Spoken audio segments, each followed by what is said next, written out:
नमस्ते, मेरा नाम है दीप्तन वैद्य। मैं आप लोगों के सामने लेके आऊँ बायोलॉजी के बहुत एक इम्पोर्टेंट चैप्टर जिसका नाम है फीमेल रिप्रोडक्टिव सिस्टम। देखिए ये चैप्टर जो है एक सीबीएसई का क्लास 8, क्लास 10 और क्लास 12 में बुक में है। और ये जो चैप्टर है फीमेल रिप्रोडक्टिव सिस्टम, ये कहीं स्कूल में पढ़ाया ही नहीं जाता है। जैसे दूसरे चैप्टर को इम्पोर्टेंस दिया जाता है, लेकिन इस चैप्टर को उतना इम्पोर्टेंस दिया ही नहीं जाता है। और बुक में जितना लिखा हुआ है उतना कई स्कूलों में बता दिया जाता है कि यहाँ से इतने तक पढ़ लेना और ये एग्जाम के लिए इम्पोर्टेंट है, ये ऐसे बता दिया, लेकिन उसको एक्सप्लेन ठीक से नहीं किया जाता है।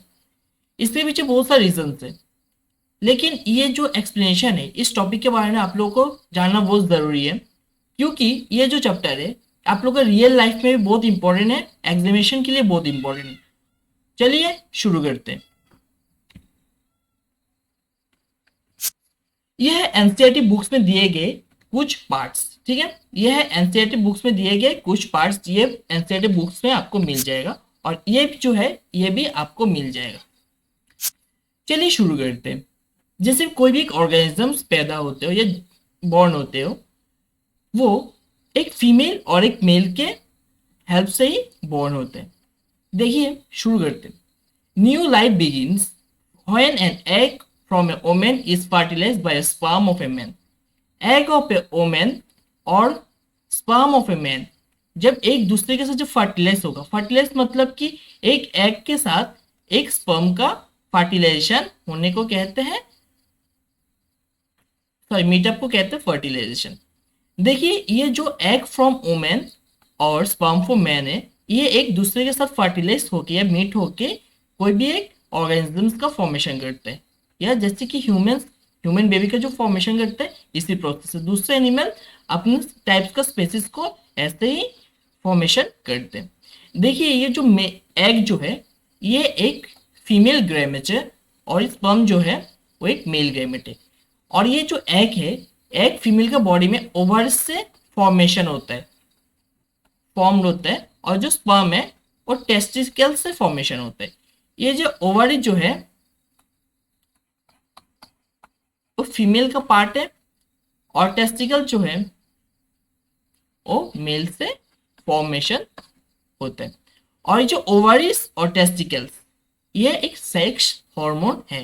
तो आप लोग बता सकते जो ओवरी जो है ये फीमेल सेक्स हार्मोन और जो टेस्टिकल्स है मेल सेक्स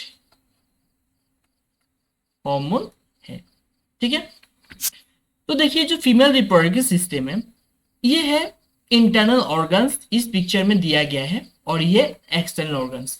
और ये जो है ये फीमेल का जो रिप्रोडक्टिव सिस्टम्स में क्या क्या प्रेजेंट है बॉडी के इनसाइड में वो है इस पिक्चर में दिया गया है। और इसमें जो फीमेल का रिप्रोडक्टिव सिस्टम का जहाँ पे ओपनिंग है, बॉडी का जहाँ पे ओपनिंग है मीन्स जो आउटर पार्ट्स है वो यहाँ पे दिया गया है। चलिए पढ़ते हैं।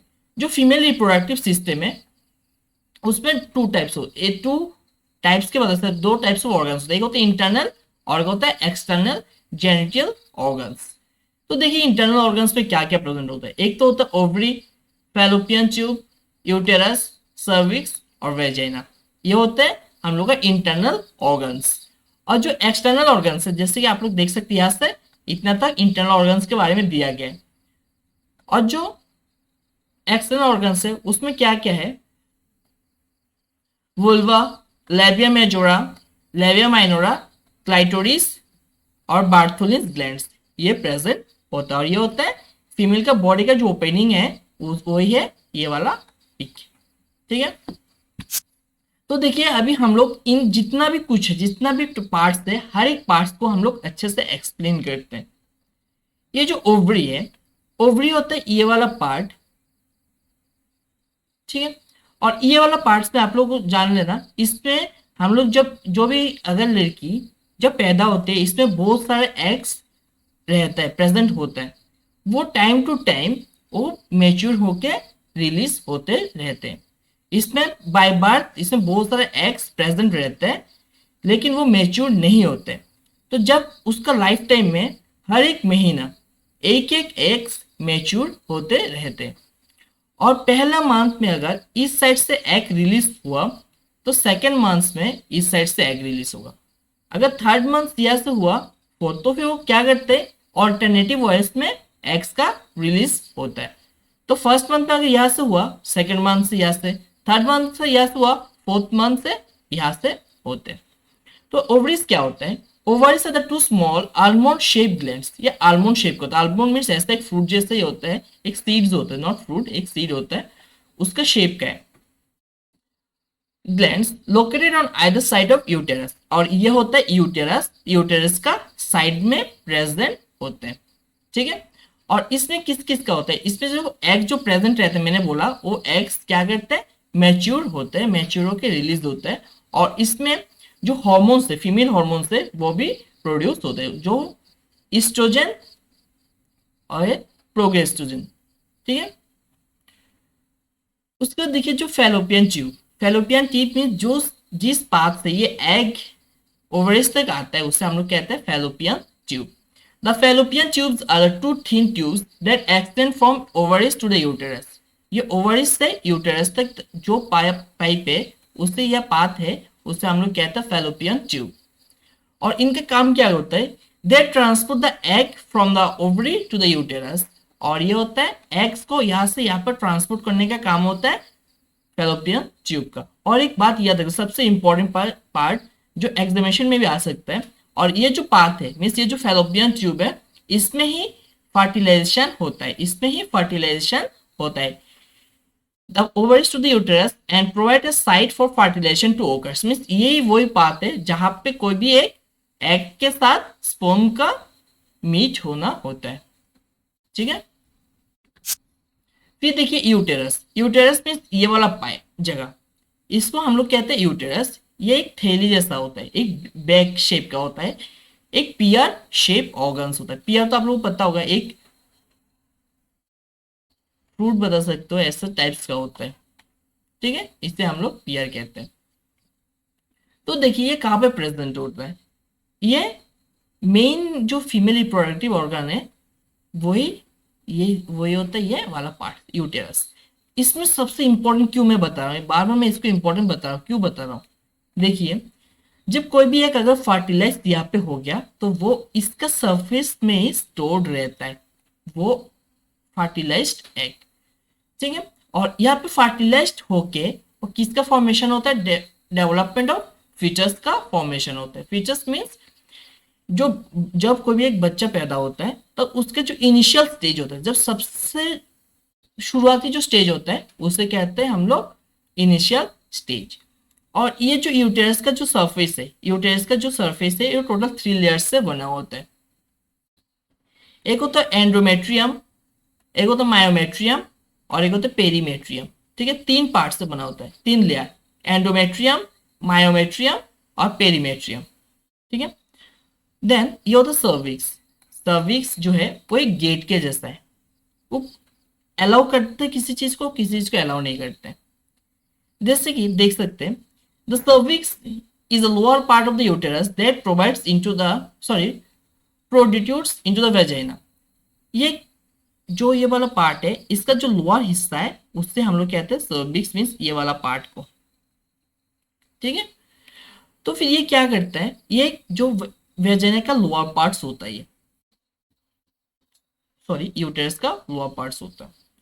It acts as a barrier to the uterus and help to keep the foetus place during pregnancy. और ये एक पाथ है जो फीटस में यहाँ पर स्टोर्ड रहेगा, बोला वो धीरे धीरे तो ग्रो करते रहेगा। ये क्या करेगा, इसको इधर से बाहर ना आने के लिए देगा, इसको बाहर आने के लिए नहीं देगा। याद रखना, ये जो पाथ है ये क्या करेगा, इस फीचर्स को बॉडी से बाहर आने को अलाउ नहीं करेगा। इसके कारण ही प्रेगनेंसी के दौरान जो फर्टिलाइज्ड एग या आप लोग बोल सकते फीचर्स जो है, इसको बॉडी से बाहर आने के लिए अलाउ नहीं करते, ठीक है। फिर होता है वेजाइना। वेजाइना होता है लोअर पार्ट से, एकदम जो लोअर पार्ट से ओपन ही होता है, जिसके थ्रू बॉडी से जो वेस्ट मटेरियल जैसे कि जो यूरिन है बॉडी से निकलते हैं, ये बेसिकली इस पार्ट से ही निकलते हैं। The vagina is the muscular canal that connects the cervix to the outsides of the body. It serves as the pathway for menstrual blood and a bath canal during the childbirth. और ये वो part है जिसके through body में जो menstruation होता है, menstruation में आगे बढ़ाने वाला हूँ, मेंस्ट्रुएशन का जो ब्लड है, ब्लड को इस पाथ से ही बाहर निकालने देते हैं। और जो बेबी का जो फॉर्मेशन होता है, बेसिकली बेबी का फॉर्मेशन ये वाला पार्ट्स में होता है, और बेबी को बॉडी से निकलने का पाथ भी यही होते हैं, ठीक है। फिर होता है वुल्वा। वुल्वा मीन्स यहाँ से जो पार्ट है, इसका जो एक पार्ट होता है इस साइड, इसे हम लोग कहते हैं वुल्वा, और ये होता है बॉडी का एक्सटर्नल पार्ट। याद रखना, ये जो होता है बॉडी का एक्सटर्नल पार्ट्स होता है, वो भी फीमेल जेनिटलियम। और इसमें क्या क्या प्रेजेंट होता है, इसमें प्रेजेंट होता है labia majora, labia minora, clitoris और बार्थोलिन्स ग्लैंड्स, ठीक है। तो देखिए जो मैं अभी बोल रहा था, जैसे कि ये जो प्रोसेस चल रहा है एग का फॉर्मेशन और ये जो मेंस्ट्रुएशन होता है, इसमें टोटल 28 डेज का टाइम रहता है, और ये जो सिस्टम है वो 28 डेज बाद ही वो सेम प्रोसेस चलता रहता है। तो देखिए the female reproductive system undergoes a series of hormonal change through out the menstrual cycle. और ये जो मेंस्ट्रुअल साइकिल साइकिल क्यों है, क्योंकि अप्रोक्सीमेटली 28 डेज बाद ही वो रिपीट होता है, वो प्रोसेस रिपीट होते रहता है। और इसके दौरान, और ये किस लिए होते हैं, हार्मोनल चेंजेस के दौरान, ठीक है। और इसके दौरान बहुत सा हार्मोनल बॉडी में चेंजेस होता रहता है। और हर 28 डेज बाद, अगर पहला मंथ में, अगर जैसे कि आप लोग देखे हो ऐसे जिसमें ओवरीज प्रेजेंट है, तो फर्स्ट मंथ में अगर यहाँ से रिलीज हुआ तो सेकंड मंथ में यहाँ से रिलीज होगा, वो भी 28 डेज बाद। किसी लड़कियों का पहले भी होता है, 28 डेज से पहले भी हो जाता है, कभी किसी किसी लड़की का 28 डेज के बाद या लेट भी हो जाता है। इसके पीछे बहुत सा रीजन होता है, ठीक है। इसके पीछे बहुत सा रीजन होता है। ये जो फीमेल है उसका बॉडी का स्ट्रक्चर के ऊपर, उसका बॉडी में कितना ताकत है, उस कौन सा रीजन पे रह रहे, उसका बॉडी का स्ट्रॉन्ग कितना स्ट्रॉन्गेस्ट है, या वो कौन सा फूड इनटेक कर रही है, ठीक है। ऐसे बहुत सारे और भी बहुत सारे रीजंस के ऊपर ये डिपेंड्स करते रहते हैं। फिर ये menstrual cycle, the menstrual cycle is regulated by a complex interplay of hormones, ठीक है। ये जो प्रोसेस होते हैं बहुत सारे हॉर्मोन्स के वजह से ही होते हैं, और ये जो प्रोसेस होता है बहुत सारे हॉर्मोन्स के वजह से ही होता है, उनके कारण ही ये वाला मेंस्ट्रुएशन साइकिल चलता रहता है। जिसमें क्या कौन कौन है, हार्मोनल प्रोड्यूस बाय हाइपोथैलेमस जो हम लोग के हेड में प्रेजेंट होता है, पिट्यूटरी ग्लैंड्स वो भी हम लोग को ब्रेन के नीचे ही रहता है, और इसको हम लोग मास्टर ग्लैंड्स भी कहते हैं। तो इन लोग ही डिसीजन करते हैं कब कौन सा प्रोसेस कैसे होना है, ठीक है। एंड ओवरीज, और ये जो साइकिल है उसमें टोटल 3 पार्ट्स होता है। एक होता है फोलिकुलर फेज, ओव्यूलेशन और लूचियल फेज। इसको मैं नेक्स्ट स्लाइड्स में दिखाने वाला हूँ आपको, तो याद रखता हूँ टोटल 3 फेज में होता है, फोलिकुलर फेज, ओव्यूलेशन, लूचियल फेज। अब इस इमेज को अच्छा से देखिए, टोटल 4 फेज है। पहला फेज से मेंस्ट्रुएशन दिखाया जा रहा है जिसमें से ब्लड बॉडी से बाहर आ रहा है। फिर सेकेंड स्टेज देखिए जिसमें दिखाया जा रहा है कि फोलिकुलर फेज, थर्ड में ओव्यूलेशन फेज, फोर्थ में लूथियल फेज। तो फर्स्ट फेज में देखिए मेंस्ट्रुएशन हो रहा है, सेकेंड स्टेज में धीरे धीरे से फॉर्मेशन हो रहा है, थर्ड स्टेज में थोड़ा सा बढ़ रहा है, फोर्थ स्टेज में बढ़ने के बाद फिर मेंस्ट्रुएशन हो रहा है। इसी दौरान देखिए जब इसमें से एग रिलीज होता है, एग रिलीज होने का अगर उसमें से फर्टिलाइज नहीं होता है तो यहाँ पे स्टोर्ड होता है। स्टोर्ड होने के बाद वो क्या होता है, after certain number of days वो क्या करते हैं, बॉडी से बाहर निकल जाते हैं थ्रू दिस पाथ। और ये मेंस्ट्रुएशन क्या होता है, menstruation is the shedding of uterine lining that occurs approximately every 28 days. It is controlled by hormones, estrogen and progesterone. Menstrual blood contain blood, cervical mucus and endometrial tissues. तो इसमें क्या क्या present होता है, blood present होता है, cervical mucus और endometrial tissues. तो आप लोग देखिए जो पार्ट है, पहला जो स्टेज है, इसमें जैसे कि फेज 2 में जो है, फेज 2 में जो है वो 1 to 13 डेज बता सकते हैं। जो थर्ड स्टेज है वो 40 नंबर ऑफ डेज, जो फोर्थ स्टेज है वो 15 से 28 डेज तक होता रहता है, मीन्स लूथियल फेज, ठीक है। आप लोग आई होप समझ में आ गया। तो फर्स्ट डेज अगर मेंस्ट्रुएशन और फिर धीरे धीरे से फॉर्मेशन होता रहेगा, और ये जो एग आए, एग इधर आके स्टोर होगा। अगर वो एग फर्टिलाइज ना हो, अगर यहाँ से स्पर्म आके उस एग को फर्टिलाइज ना किए हो, देखिए आप और एक बात अच्छा से देख लीजिए, ये जो फर्टिलाइज करने के लिए एग जो है वो मेल रिप्रोडक्टिव ऑर्गन से इस पाथ के थ्रू ट्रेवल होता है।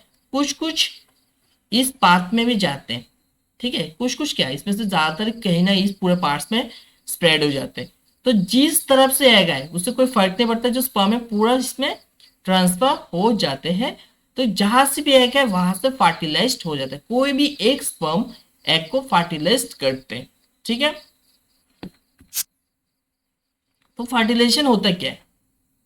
Fertilization occurs when a sperm penetrates the egg into a fallopian tube, forming a zygote. ठीक है, जब कोई भी एक स्पर्म एग के साथ फर्टिलाइज होकर एक जाइगोट का फॉर्मेशन करते हैं, और ये जो जाइगोट है, ये जाइगोट फैलोपियन ट्यूब के थ्रू, ये जाइगोट यहाँ से जैसे कि एग प्रोड्यूस होकर यहाँ से आ रहा है, वो यहाँ पे आके स्टोर हो रहा है। जैसे कि आप लोग अच्छे से देखिए, इसमें से एग का फॉर्मेशन हो रहा है। देखिए एग का फॉर्मेशन नहीं, मतलब एग का डेवलपमेंट हो रहा है, और ये एग धीरे धीरे डेवलपमेंट होके यहाँ से आ रहा है। अगर इसमें से फर्टिलाइजेशन हुआ तो देखिए फर्स्ट स्टेप फर्टिलाइजेशन, तो फिर इसका जो एग का न्यूक्लियस है, एग का न्यूक्लियस और स्पर्म का न्यूक्लियस आप लोग इसमें से देख सकते हैं। फिर डे 1 में अगर ये हुआ तो डे 2 में जाइगोट का फॉर्मेशन हो जाता है। डे 3 में सेल का डिवीजन हो जाता है, कोई भी जैसे कि ये जो सेल था उसका डिवीजन होना शुरू हो गया। जैसे कि हम लोग को पता है जो एग होता है यूनिसेलुलर होता है, और हम लोग ह्यूमन बींग्स या कोई भी ऑर्गेनिजम्स मल्टीसेलुलर होते हैं। तो स्टेज डे 2 में जाइगोट का फॉर्मेशन हो जाए, डे 3 में उसका स्टेज क्या करते हैं, जो इनके जो सेल है वो सेल डिवीजन करते रहते हैं। जैसे कि 1 से 2 सेल हुआ, उसमें से 2 से 4 हो गया, 4 से 8 हो गया, ऐसा धीरे धीरे multiple number of cells formation होता जाएगा, और धीरे धीरे वैसे बेबी का फॉर्मेशन होता जाएगा। और देखिए जो जाइगोट का फॉर्मेशन हो रहा है, zygote and travel down to the fallopian tube and implants in lining of the uterus. और ये इम्प्लांट्स कहाँ पर होगा, इस पार्ट्स में वो इम्प्लांट्स होगा, मीन स्टोर्ड होगा, या कहीं पर भी हो सकते हैं। इस साइड पे ये बेसिकली एक ट्यूबलेट शेप है, इसका किसी भी पार्ट में वो स्टोर हो सकता है। और ये स्टोर होने के बाद यहाँ ये वाला जो पार्ट है इसमें ही ग्रो करेगा, ठीक है, इसमें ही उसका ग्रोथ होगा। और ये धीरे धीरे वाई डेवलप्स इनटू ए फीचर्स, और इससे क्या बनता है, फीचर्स बनता है। Means first step of the formation of baby is called features. चलिए इसको थोड़ा सा एक्सप्लेन करके देखते हैं।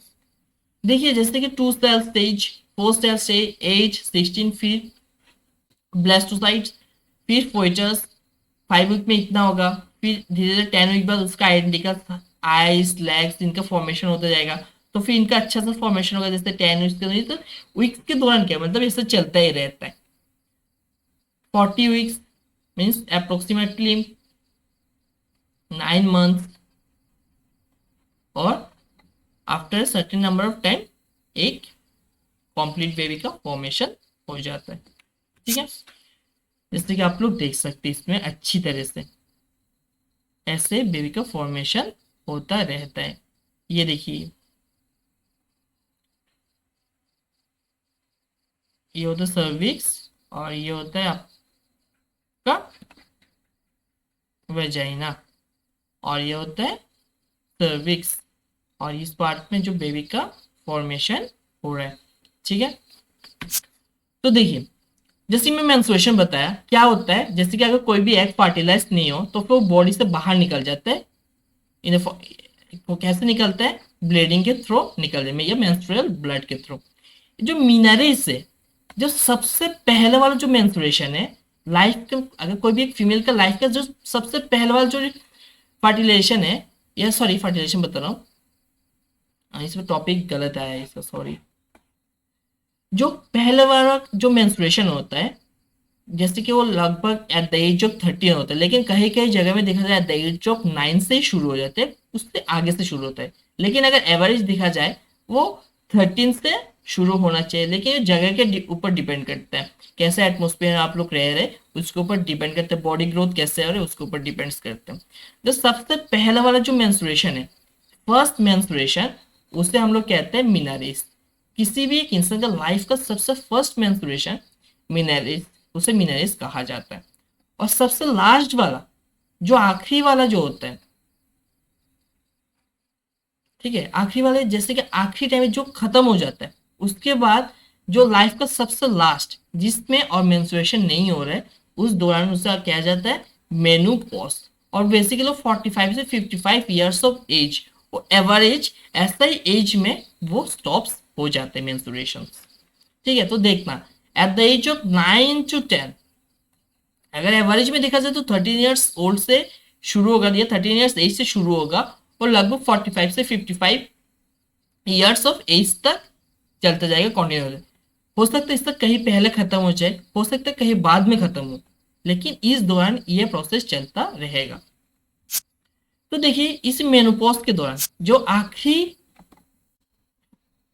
टाइम में इसमें कुछ सिम्टम्स होते हैं, इसमें से कुछ जो मेनोपॉज के दौरान कुछ सिम्टम्स होते हैं, जैसे कि देख सकते हो जो वेजाइनल एरिया होता है वो ड्राई हो जाता है, तो उसको बॉडी में गर्मी का महसूस होता है, बहुत हीट महसूस होता है उनको, रात को सोने के टाइम स्वेट्स होता है, लॉस ऑफ लिबिडो, फिर मूड चेंजेस होता रहता है, कभी कभी गुस्सा हो जाता है, कभी कभी खुश, ज्यादातर गुस्सा होता हो जाते हैं इस दौरान, क्योंकि हार्मोनल चेंजेस है, इसको कोई चेंज नहीं किया जा सकता है।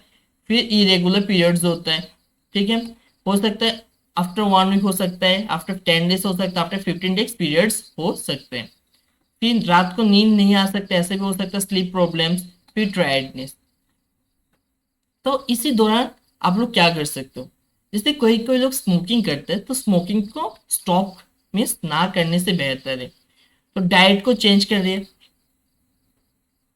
फिर रेगुलर एक्सरसाइज करना जरूरी है और अपना दिमाग को शांत रखना जरूरी है by any types of meditation, या किसी भी काम पे आप खुद को एंगेज करके कर सकते हैं। तो देखिए जैसे मैंने अभी इसके बारे में पढ़े, मतलब इन फीमेल रिप्रोडक्टिव सिस्टम के बारे में पढ़े, तो इसमें कई तरह के डिजीज भी हो जाता है। कुछ कुछ कॉमन डिजीज है मैं इधर लेके आया। एक होते हैं मेंस्ट्रुअल डिसऑर्डर। मेंस्ट्रुअल डिसऑर्डर में क्या होता है, वो इरेगुलर पीरियड्स होता है, हो सकता है 7 डेज बाद ही पीरियड, फर्स्ट पीरियड के 7 डेज बाद ही फिर से पीरियड हो रहा है, या 10 डेज के बाद हो सकता है, ये 15 डेज बाद ही हो सकता है। और इसमें बहुत पेनफुल क्रैम्प्स होता है, इसके दौरान बॉडी में बहुत पेन फील हो सकता है, जिसके कारण they can caused by hormonal imbalances, uterine fibroids और endometriosis। ये endometriosis किस पे बोल देने वाला हूँ, तो हार्मोनल जो इम्बेलेंस होता है उसमें से बॉडी में बहुत सारे different different types of changes के कारण ये मेंस्ट्रुअल डिसऑर्डर होता रहता है। तो एंडोमेट्रियोसिस क्या होता है, एंडोमेट्रियोसिस होता है जैसे कि ये जो वेजाइनल का जो पार्ट होता है, ये कभी कभार क्या हो जाता है अंदर की ओर ग्रो कर लेते हैं, नहीं तो बॉडी के बाहर की ओर ग्रो कर लेते हैं, ठीक है, जिसके कारण बहुत पेन फील होता है। Endometriosis is a condition where the tissues that normally lines the uterus go outside the uterus। ये यूटेरस के बाहर की ओर ग्रो करता है, नहीं तो अंदर की ओर ग्रो करता है, जिसके कारण कहीं पेन, इनफर्टिलिटी और कॉम्प्लिकेशंस भी दिखाई देता है। इसके दौरान बहुत सारे पेन्स फील होता है, इनफर्टिलिटी मीन्स फर्टिलेशन नहीं होगा, और बहुत सारे और भी टाइप्स ऑफ कॉम्प्लिकेशन शो होते हैं। पीसीओस, सॉरी पीसीओस क्या होता है, पीसीओस एक टाइप्स का डिसऑर्डर होता है जिसमें इरेगुलर पीरियड्स बहुत, जैसे कि कहीं भी हो सकता है, जैसे कि 15 दिन बाद, 27 दिन बाद, 2 महीना बाद, 45 डेज बाद, ऐसे भी हो सकता है। और इसमें एक्सेस हेयर ग्रोथ हो जाएगा in the public, sorry on the public region में बहुत सारे हेयर ग्रोथ हो जाएगा, एक्नी, इनफर्टिलिटी सब प्रॉब्लम शो करेगा।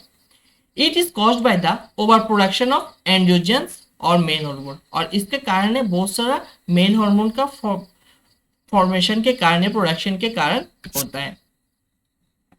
फिर pelvic inflammatory disease, pelvic inflammatory disease क्या होता है, अच्छा पहले इसको थोड़ा सा आप लोग स्क्रीनशॉट या वगैरह ले लीजिए ताकि आप लोग इसको अच्छी तरह से पढ़ सकते हो। तो उसमें क्या होता है, पीआईडी एक टाइप्स ऑफ इन्फेक्शन होता है, कहाँ पे होता है, वो रिप्रोडक्टिव ऑर्गन्स में होता है, जिसके कारण इनफर्टिलिटी होता है। अगर उसको ठीक ना किया जाए, ट्रीटमेंट ना किया जाए, तो इसमें से इनफर्टिलिटी हो सकता है। और देखिए जो infertility, it is usually caused by sexual transmitted infection, STI के दो वजह से ये होता है, सच एज कैलामाइजिन और गोनेरिया, ठीक है, इनकी वजह से पीआईडी होता है, मीन्स पेल्विक इन्फ्लेमेटरी डिजीज का होता है। फिर सर्विकल कैंसर, सर्विकल कैंसर क्या होता है, ये टाइप्स ऑफ कैंसर होता है जो सेल्स ऑफ द सर्विक्स, ये सर्विक्स का जो सेल्स होता है, जैसे कि सर्विक्स मीन्स ये जो बेरियर है इसमें होता है, ठीक है, एक टाइप ऑफ कैंसर होता है। लेकिन ये जो कैंसर, इसको ट्रीटमेंट भी किया जा सकता है। It is often caused by human papilloma virus, papilloma virus की वजह से होता है, HPV, and can be prevented by getting HPV vaccine and regular pap test. और इसको HPV वैक्सीन के द्वारा और पैप टेस्ट के द्वारा इसको सही किया जा सकता है। फिर देखिए, ये जो जैसे कि हम लोग फीमेल रिप्रोडक्ट सिस्टम के बारे में पढ़ रहे थे, ये बहुत कॉम्प्लिकेटेड होता है। ये जो होता है बहुत कॉम्प्लेक्स प्रोसेस होता है। The female reproductive system is a complex and important system that is responsible for the production of eggs, the regulation of hormones and the growth and development of features during the pregnancy. देखिए जैसे कि eggs का formation होना, hormones का regulation होना, growth and development of foetus, foetus का growth या development होना during pregnancy. It is important to maintain good reproductive health by practising sex. देखिए ये वाला जो है इसको अच्छे से ध्यान देना जरूरी है। कैसे? Practising safe sex, getting regular checkups and screening and seeking medical attention. और इसको मेडिकल अटेंशन के द्वारा इसको अच्छे तरह से इनको ख्याल देना जरूरी है, ठीक है। तो देखिए जैसे HIV, ये जो HIV डिजीज है वो कई लोगों को, जैसे बोलते हैं सेक्सुअल ट्रांसमिटेड डिजीज होता है ये कैसे हो सकता है? कई लोगों को कुछ मिथ्स है। देखिए ये किसिंग के थ्रू स्प्रेड नहीं होता है, इंसेक्ट्स और पेट्स के द्वारा स्प्रेड नहीं होता है, हगिंग के द्वारा स्प्रेड नहीं होता है, फूड्स और ड्रिंक के शेयरिंग से भी स्प्रेड नहीं होता है, कॉमन बाथरूम को यूज करने से भी नहीं होता है, स्वेट से नहीं होता है, पर्सनल आइटम्स मीन्स अगर कोई भी अपना ड्रेस किसी और को दिए तो उससे भी नहीं होगा, स्नीजेस एंड कॉप से भी नहीं होता है। तो फिर किससे होता है?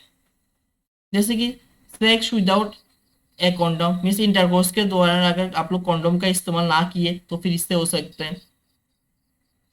अगर कोई भी एक इंसान ऑर्गन ट्रांसप्लेट करे, जैसे किडनी दे रहे, अगर किसी इंसान के शरीर में अगर HIV है तो उसका किडनी और किसी और दूसरे को दे रहे तो उसको बॉडी में भी HIV होगा। शेयरिंग इंजेक्टिंग इक्विपमेंट, सोचिए कि आपको कोई एक इंजेक्शन दिया, वही इंजेक्शन का जो सीरिंज होता है उससे किसी और को दे रहे हैं, किसी और को दे रहे हैं। अगर कोई इन्फेक्टेड बॉडी से इंजेक्शन दिया तो उससे दूसरे को भी हो सकते हैं। और ये जो HIV है अगर मदर को हुआ तो उनके बेबी को भी हो सकता है। मदर टू बेबी ट्रांसफर होता है, ठीक है। तो देखिए जो रिप्रोडक्टिव हेल्थ है, ये जो रिप्रोडक्टिव हेल्थ है इसको कैसे कंट्रोल किया जाए, एक ये कैसे मैनेज किया जाए, ये बहुत सारा प्रोसेस है। जैसे कि प्रैक्टिसिंग सेफ सेक्स, जिसमें क्या होता है आप लोग इस्तेमाल कर सकते हो। Practising safe sex is important to prevent sexual transmitted disease, ये infection that can lead to the reproductive disease such as PID and cervical cancer. जैसे हम लोग अभी थोड़ी देर पहले जिसके बात किए थे, PID और सर्विकल कैंसर। इसके इसके लिए आप लोग कॉन्डोम्स का इस्तेमाल कर सकते हैं, नहीं तो दूसरे बेरियर मेथड का इस्तेमाल कर सकते हैं, कॉन्डोम्स या अदर बेरियर मेथड जैसे ओरल पिल्स है, ठीक है। और भी बहुत सारे, जैसे कि आप लोग देखे जैसे कि फेलोपियन ट्यूब से जैसे आ रहे थे, कोई कोई लोग क्या करते सर्जरी करके इसको काट देते या बांध देते ताकि एग्स रिलीज ना होते हो सके, ठीक है। तो अलग है, वो प्रेगनेंसी को स्टॉप करने का प्रोसेस है, लेकिन ये वो प्रैक्टिस सेफ सेक्स नहीं है। सेफ सेक्स के लिए सबसे बेस्ट है कॉन्डोम्स का यूज करना और कोई भी बेरियर मेथड्स का यूज करना, ठीक है। उसके बाद regular checkups and screening, doctor को रेगुलर चेकअप कराना है कि बॉडी में कोई प्रॉब्लम्स तो नहीं है। इसके लिए आप लोग स्क्रीनिंग टेस्ट भी करा सकते हैं, पैप टेस्ट भी करा सकते हैं एंड मेमोग्राम, ठीक है। जो स्क्रीनिंग टेस्ट है उसमें पैप टेस्ट भी करा सकते हैं या मेमोग्राम्स भी करा सकते हैं कि आप लोग को बॉडी में सब कुछ ठीक ठाक है कि नहीं, या जो रिप्रोडक्टिव हेल्थ सही है कि नहीं। फिर देखिए eat a healthy diet, healthy diet में क्या क्या खा सकते हैं, fruits, vegetables, whole grains and promote reproductive health. फिर एक्सरसाइज रेगुलर, हर रोज एक्सरसाइज करना जरूरी है। Regular exercise can help maintain a healthy weight and reduce the risk of reproductive disease such as PCOS and endometriosis. Regular health, जैसे कि आप लोग अगर रेगुलर एक्सरसाइज किए तो फिर ये दो डिजीज से आप लोग बच सकते हैं, पीसीओएस, एंडोमेट्रियोसिस। फिर मैनेज स्ट्रेस, स्ट्रेस को मैनेज करना जरूरी है। स्ट्रेस को मैनेज करने के लिए आप लोग कई तरीके से आप लोग देख सकते हैं, जैसे कोई गाना सुन सकते हैं, फिर योगा कर सकते हैं, फिजिकल एक्सरसाइज कर सकते हैं, डीप ब्रीथिंग कर सकते हैं, या अनुलोम विलोम कर सकते हैं। अगर कोई कोई लोग अगर स्मोकिंग करे या एक्सेसिव अमाउंट ऑफ अल्कोहल का कंजम्पशन करे तो उसको गिव अप करना चाहिए, क्योंकि इससे ही रिस्क ऑफ रिप्रोडक्टिव डिजीज, इसके कारण से रिप्रोडक्टिव डिजीज का रिस्क हो सके, जैसे कि सर्विकल कैंसर हो सकते हैं, इनफर्टिलिटी। इनफर्टिलिटी मीन जो स्पर्म का फॉर्मेशन होगा या जो एग का फॉर्मेशन होगा वो अच्छे से मेच्योर नहीं होगा, वो ऐसा हालत में नहीं रहेगा कि फर्टिलाइजेशन कर सके। अगर फर्टिलाइजेशन नहीं हो सके तो आप लोगों को पता है अगर बिना फर्टिलाइजेशन का बेबी फॉर्मेशन होना इम्पॉसिबल है, कभी नहीं हो सकता। अगर फर्टिलाइजेशन नहीं हुआ तो बेबी फॉर्मेशन कैसे होगा। फिर फीमेल बॉडी का और एक बहुत इंपॉर्टेंट पार्ट जिसे हम लोग कहते हैं ब्रेस्ट, ठीक है, ये वाला पार्ट जिसे हम लोग कहते हैं ब्रेस्ट। तो देखिए ये जो ब्रेस्ट है, यह जो पार्ट है इसमें से एक ओपनिंग होता है जिससे कई सारा हमारी जो ग्लैंड्स है इससे कनेक्टेड रहते हैं। चले इसको अच्छे से पढ़ते हैं एक ही स्लाइड में। जैसे कि देखो ये जो ह्यूमन मिल्क जो है वो मामारी ग्लैंड्स में फॉर्मेशन होते हैं, मीन्स ये वाला जो ग्लैंड्स है इसमें फॉर्मेशन होते हैं। और ये जो मामारी ग्लैंड्स है जिसको हम लोग कहते हैं ब्रेस्ट, और इस प्रोसेस में जैसे जो मिल्क का फॉर्मेशन जो हो रहा है उस प्रोसेस को हम लोग कहते हैं लैक्टोजेनेसिस। और ये लैक्टोजेनेसिस दो प्रोसेस में होता है। पहला प्रोसेस क्या होता है, देखिए जब बेबी मदर के बॉडी के अंदर रहते हैं उसे कहते हैं लैक्टोजेनेसिस 1। ये फर्स्ट फेज है लैक्टोजेनेसिस 1। ये क्या करते हैं, occurs during pregnancy and is triggered by the hormonal change that occurs in the body. The mammary glands begin to produce colostrum। ठीक है, ये देखिए जो mammary gland है वो colostrum का फॉर्मेशन करता है, जिससे ये क्या होता है देखिए। फर्स्ट ऑफ ऑल ये क्या होता है देखिए, एक येलो कलर का बहुत न्यूट्रिएंट रिच फ्लूइड होता है। ये बहुत न्यूट्रिएंट रिच फ्लूइड होता है और इसमें हाई इन एंटीबॉडीज, ये जो एंटीबॉडीज है बहुत हाई होता है, जो न्यूबॉर्न बेबी है उसको पूरा तरह से प्रोटेक्ट कर सके। ठीक है, एक्सटर्नल से प्रोटेक्ट कर सके। इसमें बहुत न्यूट्रिएंट्स रहते हैं और इसमें high amount of antibodies present होते हैं। फिर सेकंड फेज में लैक्टोजेनेसिस 2। लैक्टोजेनेसिस 2 में क्या होता है, जब कोई भी एक बेबी बर्थ हो या पैदा होते हो तो उसको जब फर्स्ट टाइम मदर का मामारी ग्लैंड से मिल्क को सक करेगा, जब मिल्क को सक करेगा तो फिर इसमें क्या हो जाएगा, एक इंफॉर्मेशन सेंड हो जाएगा, उसमें से एक सिग्नल पास होगा या ट्रिगर्ड होगा। क्या ट्रिगर्ड होगा, triggered by the baby sucking on the breast, they stimulates the release of hormones such as prolactin and oxytocin। तो उसमें से प्रोलैक्टिन और ऑक्सीटोसिन का रिलीज होगा और ये सिग्नल देगा मामारी ग्लैंड्स को टू प्रोड्यूस मिल्क। ये मामारी ग्लैंड्स को क्या देगा, एक सिग्नल देगा टू प्रोड्यूस मिल्क, मतलब कि दूध बनाने का के लिए उन लोग एक सिग्नल्स देगा। Over time the composition of milk changes to meet the baby evolving nutrition needs. और ये टाइम टू टाइम, जैसे first month, second month, third month, fourth month, ऐसा टाइम टू टाइम वो क्या करेगा, ये जो न्यूट्रिशन जो होता है, जो मिल्क में जो कॉम्पोजिशन ऑफ न्यूट्रिशन होता है वो चेंजेस भी होता जाएगा बेबी के बॉडी का नीड्स के अनुसार। ठीक है, बेबी के बॉडी का नीड्स के अनुसार वो भी चेंजेस होता जाएगा। The production of milk is also influenced by the factors such as frequency and intensity of breast feeding। और ये जो कितना मिल्क फॉर्मेशन होगा वो बच्चा कितना खा रहे, ये सॉरी कितना दूध पी रहे उसके ऊपर डिपेंड्स होगा। और एक चीज तो मदर्स के ऊपर भी डिपेंड होगा, वो मदर्स कितना न्यूट्रिशंस कंज्यूम कर रहे या कौन सा फ्रूट्स या फूड्स खा रहे उसके ऊपर भी डिपेंड्स करेगा। चलिए आज का टॉपिक इतने के लिए। अगर आप लोगों को कोई भी डाउट्स है तो आप लोग मेरे पर सेंड कर सकते हैं ये कमेंट्स में बता सकते हैं, आप लोग इंस्टाग्राम के थ्रू बता सकते हैं। और आप लोग को मेरा ऑफलाइन क्लास में ज्वाइन होना है तो मेरा ऑफलाइन क्लास है जो लाइब्रेरी और बाइकोरा, यहाँ पे आप लोग मेरा क्लास 9 10 11 12 का स्टूडेंट्स मेरे साथ जोड़ सकते हैं। और मैं जुलाईवारी में SSC GD, SSC MTS, Tripura police, जितने भी डिफेंस रिलेटेड एग्जाम है उसको मैं ट्यूशन या कोचिंग पढ़ाता हूँ। Thank you, bye bye.